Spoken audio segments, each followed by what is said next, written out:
75 ஆண்டுகளுக்கு முன்பு காணாமல் போனவர் திடீரென காணாமல் போன இடத்திலேயே தோன்றிய அதிசயம் காலத்தை கடந்தவரா அல்லது கால பயணியா?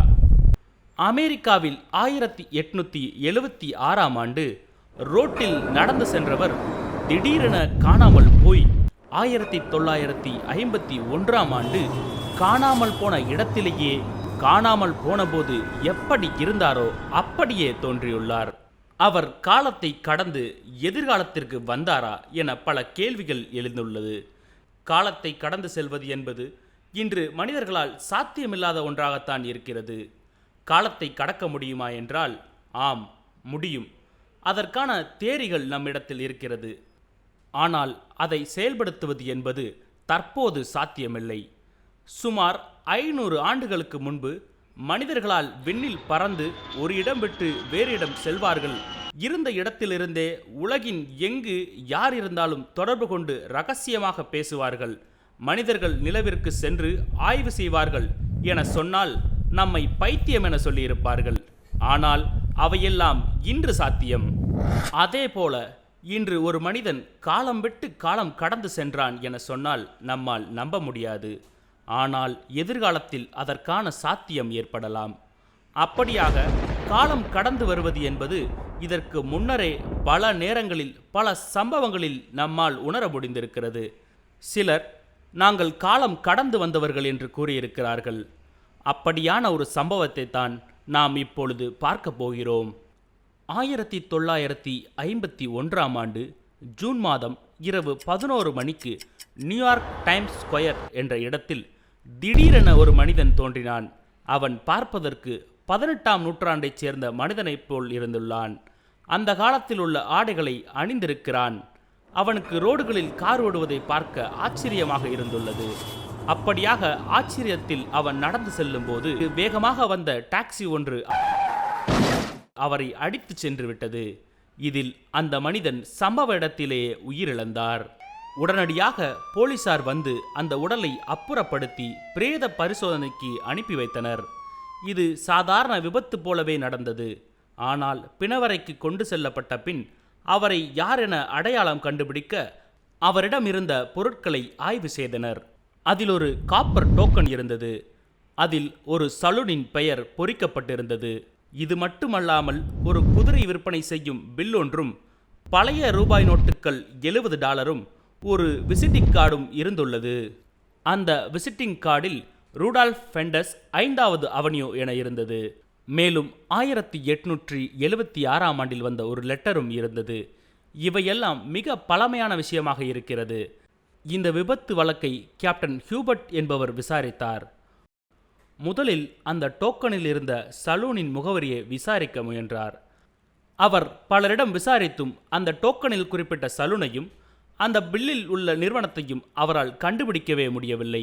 இதையடுத்து அவர் அந்த விசிட்டிங் கார்டில் உள்ள முகவரிக்கு சென்றார். 5வது அவென்யூ என்று இருந்த இடத்தில் தற்போது ஒரு அலுவலகம் இருந்தது. அங்கு சென்று விசாரித்த போது யாருக்கும் ரூடால்ஃப் ஃபெண்டஸ் என்ற பெயரை தெரியவில்லை. ரூடால்ஃப் ஃபெண்டஸ் தற்போது உயிருடன் இருக்க வாய்ப்பே இல்லை என கேப்டன் ஹியூபர்ட் கருதினார். அவர் பற்றி எங்கு விசாரித்தும் விசாரணையில் எந்த முன்னேற்றமும் இல்லை. இதையடுத்து அவர் விசாரணையை எப்படி நகர்த்துவது என தெரியாமல் திணறினார். அப்பொழுதுதான் அவருக்கு ஒரு பொறி தட்டியது. தற்போது உள்ள டெலிஃபோன் டைரியில் ரூடால்ஃப் ஃபெண்டஸ் என்ற பெயரை ஒத்த பெயர்களை பார்த்துள்ளார். அப்பொழுது அவருக்கு ரூடால்ஃப் பென் ஜூனியர் என்ற பெயர் கண்ணில் பட்டது. அதை பார்த்ததும் அவருக்கு இந்த ரூடால்ஃப் ஃபெண்டஸ்க்கும் ரூடால்ஃப் பென் ஜூனியருக்கும் ஏதோ சம்பந்தம் இருக்கும் என நினைத்தார். உடனடியாக அந்த டெலிஃபோன் எண் உள்ள முகவரிக்கு சென்றார். அப்பொழுது அந்த வீட்டில் 1939 வரை ரூடால்ஃப் பென் ஜூனியர் என்பவர் இருந்ததாகவும், அவர் தற்போது இறந்து விட்டதாகவும், அவரது மனைவி தற்போது புளோரிடாவில் இருப்பதாகவும் கூறினார்கள். அதை விசாரித்து ரூடால்ஃப் பென் ஜூனியரின் மனைவியை தேடி சென்றார் கேப்டன் ஹியூபர்ட். அங்கு சென்று விசாரித்த போது அவருக்கு பெரும் அதிர்ச்சி காத்திருந்தது. ரூடால்ஃப் ஃபெண்டஸ் என்பவர் ரூடால்ஃப் பென் ஜூனியர் என்பவரின் தந்தை எனவும், அவர் தனது 29வது வயதில், அதாவது 1876ஆம் ஆண்டு வாக்கிங் செல்லும்போது காணாமல் போய்விட்டதாகவும், அதன் பின்பு யாருமே அவரை பார்க்கவில்லை எனவும் கூறியுள்ளார். இதை கேட்டு அதிர்ச்சியடைந்த கேப்டன் ஹியூபர்ட்டிற்கு சந்தேகம் வந்தது. 1951 விபத்தில் இறந்தவர் 18ஆம் நூற்றாண்டை சேர்ந்தவரை போலவே ஆடை அணிந்திருந்தார். அவரிடம் இருந்து மீட்கப்பட்ட பொருட்கள் எல்லாம் கிட்டத்தட்ட 1870களில் உள்ள பொருட்கள் போலவே உள்ளன என சந்தேகித்து 1870களில் அவர் காணாமல் போனபோது கொடுக்கப்பட்ட புகாரை தூசி தட்டி எடுத்தார். அதில் ரூடல்ஃப் பென் ஜூனியரின் மனைவி சொன்னது மிக சரியாக இருந்தது. அது மட்டுமல்லாமல் ரூடல்ஃப் பெண்டஸ் காணாமல் போனபோது அணிந்திருந்த ஆடை என புகாரில் குறிப்பிடப்பட்டிருந்தது போலவே 1951 விபத்தில் இறந்தவர் அணிந்திருந்தார். இது அவருக்கு புரியாத புதிராக இருந்தது. அதன்பின் அவர் இது எப்படி சாத்தியம் என சில விஞ்ஞானிகளிடம் பேசியபோதுதான் இது காலத்தை கடந்து வந்த முயற்சியாக இருக்கலாம், 1876 அவர் காலத்தை கடந்து 1951 அவர் வந்திருக்கலாம் என கூறினார்கள். இது பெரிய ஆச்சரியமாக இருந்தது. இந்த சம்பவம் குறித்து கேப்டன் எதையும் ஆவணப்படுத்தவில்லை. அவர் மற்றவர்களிடம் தன் அனுபவங்களை பகிரும்போது மட்டுமே பகிர்ந்து கொண்டார். இதனால் இது பெரும் விவாதப் பொருளானது. பலருக்கு இது எப்படி சாத்தியம், ஏன் நடந்தது என பல சந்தேகங்களை எழுப்பியது. சிலர் இதை ஜாக் பென்னி என்பவர் எழுதிய நாவலைப் போல உள்ளது என கூறினார். ஆனால் ஜாக் பென்னி குறிப்பிட்ட அந்த நாவலை 1951ஆம் ஆண்டு செப்டம்பர் மாதம் வெளியிட்டார்.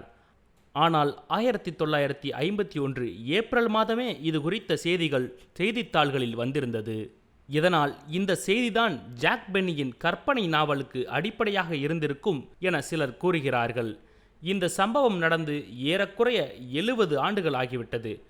இன்னும் இது உண்மையா என்பது தெரியவில்லை. இது எப்படி உண்மையாக இருக்கும் என நிரூபிக்க மனிதர்கள் காலத்தை கடந்து சென்றுதான் பார்த்து வர வேண்டும். அது எப்படி சாத்தியம் என தெரிந்தால் இதற்கு விடை கிடைத்துவிடும். அதுவரை இது தீராத மர்மம்தான்.